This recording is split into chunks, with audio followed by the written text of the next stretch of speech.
welcome to another episode of Random Kick-Out Shit with the Uncle Slade. Woo!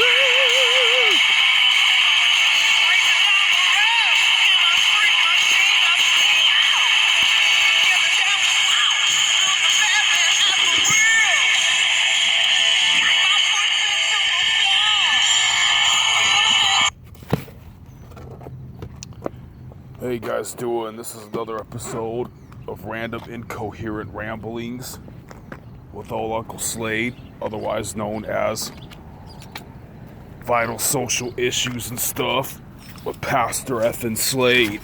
I'm saying effing because I don't want to get demonetized, and I bet some 5-0 that keeps mistaking me for a 602 is going to circle back here. So, yeah, I'm a night guard, guys, and I'm very furtive because I believe that, like, you ever heard the theory or the book 1984, how everything's going to culminate into, like, facial recognition technology via computers so that they can recognize people that don't agree with the government, and then you're going to have to believe that we all should be communists and that we all should conform to be like compliant,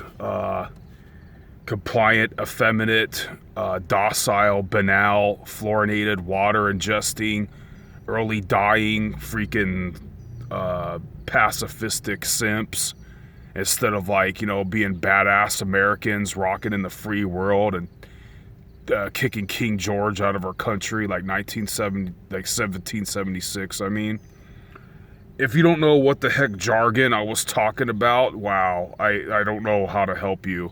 I'm a very lay person, and I actually give a shit about history. And if you're born in the Western Empire and you don't give a shit about your culture, to me, I'm sorry, I think you're a piece of shit. You're a fucking waste of space. If you're all like sympathetic to the rights of like other people who infringe on our society, taking jobs and shit from other people who are ordained and blessed by God to be born in the Western Empire, especially descendants of people who fought for it, and you don't give a shit about patriotism and nationalism, I think you're a piece of shit. I am very furtive. I mean, okay, I have to be very furtive about my past, probably to a hubris, because I guess I probably have an interesting story, but I was a, how do I put it? Like, I had to thrive off of monikers, and, like, I was, believe it or not, I don't give a shit if you don't believe, I was a pro wrestler, and there's something in pro wrestling called kayfabe, and I don't ever break kayfabe. And what the fuck that means in lay terms is I don't get out of character. So I'll let you know when like I don't like to lie at all. So I tell you right up front, I'm being furtive, and when puzzles of my stories don't mix, I come out right and tell you like, hey, I'm not going to disclose this part, but I'm going to give you a general summation of what it is. Anyway, if you stuck with this video for this long, thank you, welcome aboard, God bless you. It's probably gonna bore you to tears. I'm kind of just doing this stuff to document my own life. Growing up, we didn't take many pictures at all. I don't have any pictures of my mother. I don't know what modern family doesn't. And if I live long enough, I want to look back and reflect what I was going through and like how I was at this time in my life, circa 2019 today, the start of summer. And what else is I going to say? Yeah, and if this ends up being the only time capsule when the humanity ends and the aliens come and figure out that we once existed, I'll be the most famous person ever. So, yeah, again, guys, it's probably boring as fuck, you know, and I don't mind. I know if you're going to take off. But if you want to sit here and listen to a person that's really lived against the grain, a person who's had, I wouldn't say an extraordinary life, but an unordinary life, stay tuned. You know, I didn't have any creed, culture, race, or kind. The closest thing I had to a kind is extinct. It's classic 80s heavy metal. That genre is pretty much dead. So anyway, this is going to be part 1 of a series where I just document my life, and it keeps me awake. I'm a night guard. Again, I'm furtive. I don't really like to show what I look like and stuff, because I believe everything's going to culminate to like, oh man, that guy didn't vote for a fascist regime. We're going to say that he's a subversive person, and I am a subversive person. Yeah, guys, so again, another thing about my politics, so you kind of have a general reason of what kind of person I am. Unless God says otherwise, I believe the American flag is a holy thing, and that the American flag is not supposed to represent Republican, Democrat.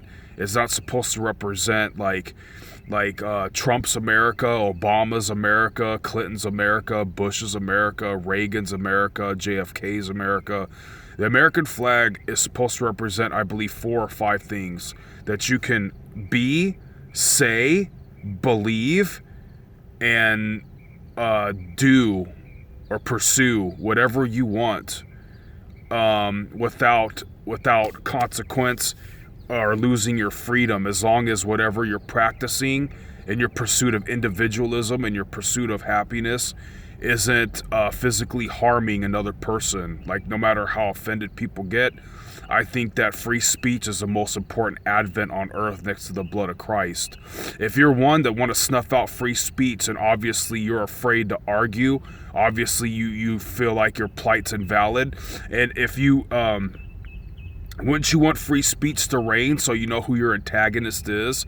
So if they're talking smack, you can check them. I think it's very cowardice to either try to shut other people down with their point of views, their free thinking, their diversity of opinion. I think it's very cowardice to try to cast pagan spells on other people, or to block them, or what's that called? Like, you know, erase them out of memory. Like, let's say, like, we want to say that George Washington never existed, or even like Stalin never existed, Hitler never existed, or someone good or bad never existed. Just to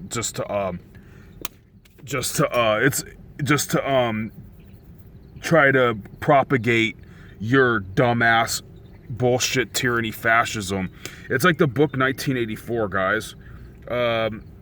In this generation, no one knows what the fuck that is, so I just move on with my stories. Again, I don't break kayfabe. Kayfabe is a pro wrestling term for, like, let's say in a pro wrestling match,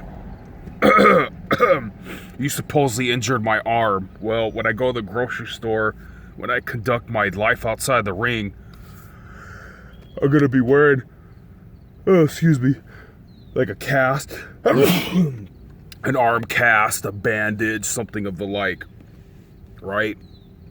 So, yeah, there you go.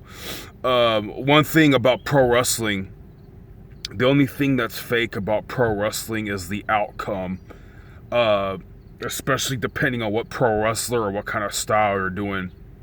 Pro wrestling is like, you might as well have a slap contest, like when people get together and they take turns slapping each other in the face until one gives up or gets knocked out. Pro wrestling is a very brutal art. It's even, especially nowadays in 2019, it's more dangerous than real fighting, because real fighting has a lot of rules now, and pro wrestling, you're like upside down in mid-air constantly. Anyway, trust me, I could go on and on about it, and it doesn't necessarily define everything I am. It's just I got into karate, and I don't really care about fighting or hurting someone that I don't have a problem with, and I feel like in choreographed martial arts, everybody wins, and it's a good show. It's not just two guys fucking laying on top of each other, like, for 20 minutes. So anyway, guys, fucking A, how can I not break kayfabe? And I was born, right now I'm in Southern California. I wasn't born here. I was born pretty far away. And on my mom's side of the family, there's Native and Italian Irish roots. And my granddad's dad was purportedly full-blooded Native American. And why I believe this, because a lot of people say that white people are always saying that they're Native or something, and they're lying. The reason why I believe this is my father, who was always disparaging of my pro wrestling ambitions. I pursued pro wrestling because not only did it run in the family on my mom's side, I was freakishly tall for my age for the longest time. So a lot of people thought I was gonna be a shoo-in. I was gonna be guaranteed. I was pretty athletic too for being that big.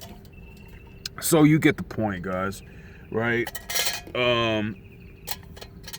And then yeah, you know what? Hey, bear with me. I gotta go get some coffee creamer, okay? You're gonna be bored for like hopefully only 30 seconds. I'll be back.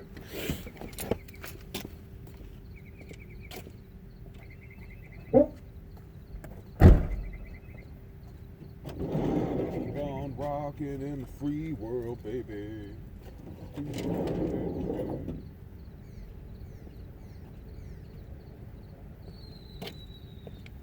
So my father, who's always been disparaging, because in pro wrestling, you know, my moniker was I was a lot more Native American than I really was. And he would always be like, oh, you know, all white people say they're Native, haha, white. And then years later, like decades later, when I gave up on my pro wrestling ambition from always living too obscure to go to class and stay in shape, and I was like, yeah, Pop, remember when, like all white people say that they're Native, He's all like, you have some Native. And I was like, oh my God. He's just always been disparaging, despairing, downplaying, negative, condescending about anything I wanted to do.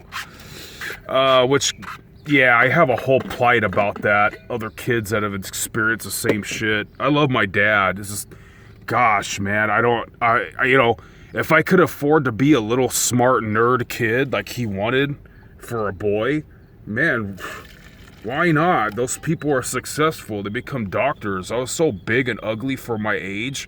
I was expected to start getting tough. So yeah, back to the point of the story. My mom's side's Native American, Italian, Irish. I guess my grandfather's dad, he had a condition where he started rotting before he was dying. I heard he was a really bad dude, that he used to make my grandfather and his brothers basically fight for like money or allowance or something, just everything to like make them, like, you know, brutally try to make them force fuck manhood upon them. Like, I understand, try to get your boy on the wrestling team or try to box with him or something like that, but I guess he was just really rude and really mean, and they think he cursed himself by starting to get started like rotting before he was dying and had like a wooden leg. That's possibly diabetes or something like that, right? So yeah, that's his story. And then my granddad, one of his brothers wrestled Bob Backlund. I'm kind of furtive.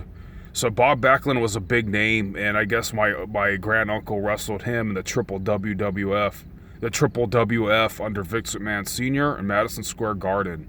That must have been a main event. And me and a cousin of mine, we were so sheltered, and so they were so willfully circumventful of us becoming pro wrestlers that I was told my whole life, like, oh, like my granduncle died of like multiple cancers, and he was a womanizer and a drunk, and multiple cancers from steroids. And then one day I Google him, he died in 2010 with like an upstanding citizen award. He was like in the Navy. Fuck, he's probably like in the damn Great War or fucking Korean War or something, dude, for all I fucking know. I don't really remember it. I had a really cracked screen on my phone.